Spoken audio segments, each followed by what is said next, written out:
Hello, here is an overview of our stair climber, our build and design improvements, and how we would improve it in the future. So I'll start with the drill tensioner assembly. It works off of a string attached to the drill trigger and a ratcheting mechanism that tightens with a ratchet and pawl mechanism and an e-stop button, which basically pushes that pawl out of the way so that you can manually loosen it like so. So it'll come out and then you push it back and then it tightens up again. So that is the novel e-stop and drill tensioner design. It attaches directly to the chassis frame through this screw and this screw.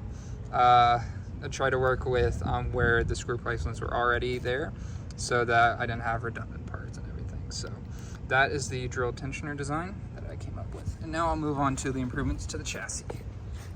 All right, so the improvements to the chassis, we started off, we had to make the whole thing more modular. So we have a connection here, a connection here, a connection here, and then two in the back along the tailpiece.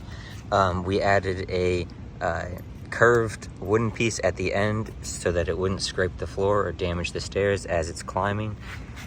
As well as we cut out this whole piece because it did not serve any purpose whatsoever. As for improvements that we could make next time, here I would just connect this piece all the way through and make it one piece in order for stability. And for this piece, I would make it go at least to here in order to strengthen the assembly as a whole. And now moving on to the wheels. So for the wheel and the wheel stepper assembly, I decided to go with wood for everything. As you can see here, I have a threaded rod threaded up through the wheel stepper, down through the wheel, into this threaded rod plate. And then I have a spring attached from this bolt that holds the crossbar down to the centerpiece. And this spring is attached to this bolt and the threaded rod plate here. So when this rolls, theoretically, it compresses down, extending that spring out. And whenever it's stationary off of the ground, it springs up. This threaded rod plate has crossbars going to each one. There's 6 of them. There's a bolt going through it at the top with a nut connecting it at the bottom so that it is stationary. Some improvements I would make to this is to make the centerpiece and the wheel one piece so we don't have to deal with a lot of shift here in these, as well as instead of having these threaded rods going through the wheel, have this whole assembly on the outside of the wheel. And now for the sprocket. So the sprocket was used using a 3D printer using nylon as the material, and it bolts onto the centerpiece using 3 bolts through. And the crossbars were made from an acrylic material, sturdy enough to support it, but light enough to pass the weight limit.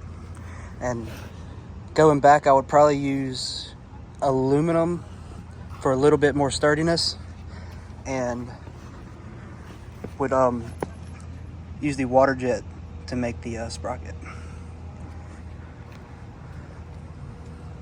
Okay.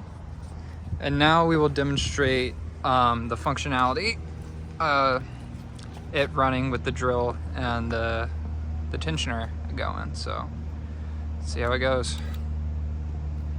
Do you want to lift the wheels off the ground while he tensions it and then lets it go?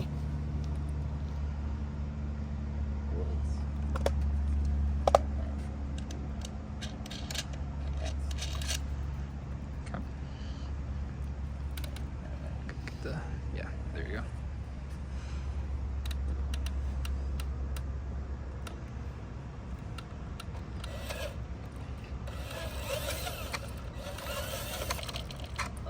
Oh.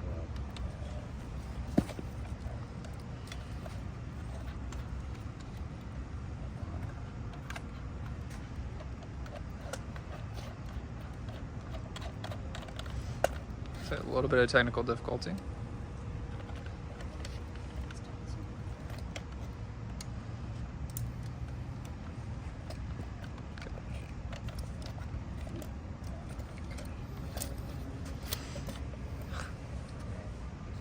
Attempt number 2. Yeah, you gotta pull it out and then, yeah.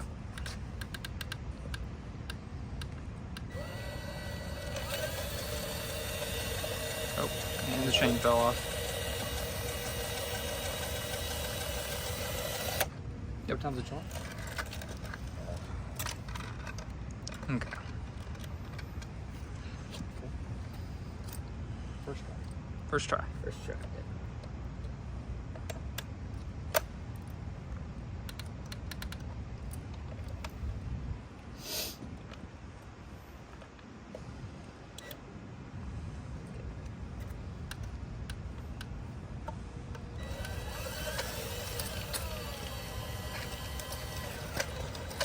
Okay. Oh. Well, that was our attempt. Well, that was our attempt. it went.